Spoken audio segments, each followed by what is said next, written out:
Anyways, through all of this portable gaming, we have come to the year 2008, and I think that one particular electronics company, one that has been around for decades, has almost completely perfected the handheld as we know it. That company is Apple. And that handheld is the iTouch, or iPhone. I mean, seriously, how sweet is this thing? I mean, virtually every problem I've ever had with a handheld in my entire life is now solved with this beautiful multimedia machine. Instead of monochrome, it's in color. And not just color, the most glorious high-definition color you could ask for. The screen lights up, and lights up beautifully. The screen can literally be as bright as you should ever need it to be. The screen is big. It's no Sony PSP, but it doesn't have to be. It's big enough. Big to the point where it's easy to look at, but is not too bulky.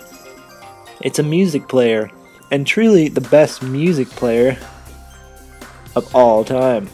Who does music better than Apple? Nobody. Syncing with iTunes? A pleasure. Creating your own custom playlists? Perfect.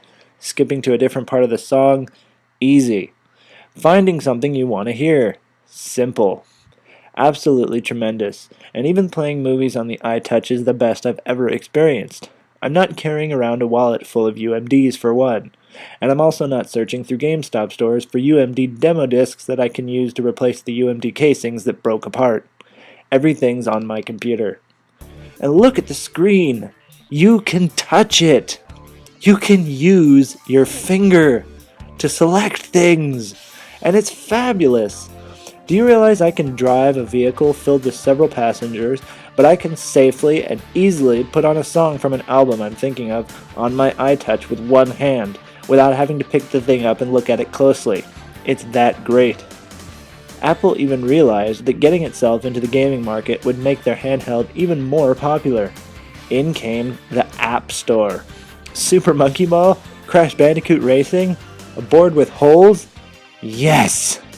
And I can even check maps, and email, internet, instant messenger, Facebook, MySpace, eBay, showtimes, elections, the Bible, you name it, it's probably at the store.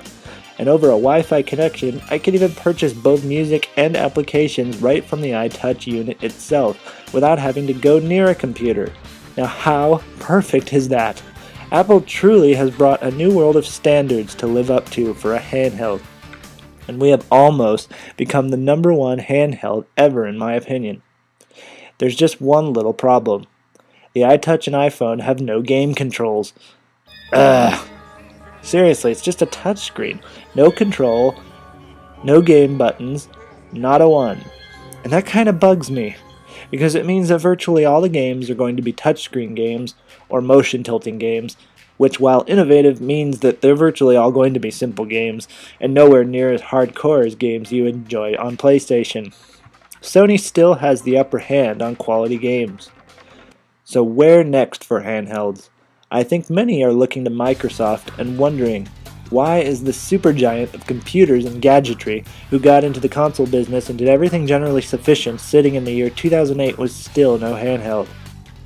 Well, perhaps they know that would be a risky move, because the portable gaming business is really becoming diverse. Games are just about everywhere now. Cell phones, MP3 players, calculators, laptops, you name it. And so if Microsoft actually wants to enter this handheld market, they're probably a little too late to be hugely successful with it. Because as Nokia N-Gage proved to us, design is crucial. Games have to be easy to play, the power has to be there, and the software has to be killer. Let's see if Microsoft does anything. It has already shown its face in the arena of portable media players with the Zune, an attractively priced answer to the iPod craze, but Apple has sadly beaten Microsoft to the gamer's punch with the introduction of the App Store. I have no doubt in my mind that Apple will probably release some kind of gamer's iPod with advanced controls. Then again, I don't think they really have a reason to quite yet. It's all about what the consumer demands, and we'll just have to keep an eye out to see where we head into the world of portable game decks from this point on.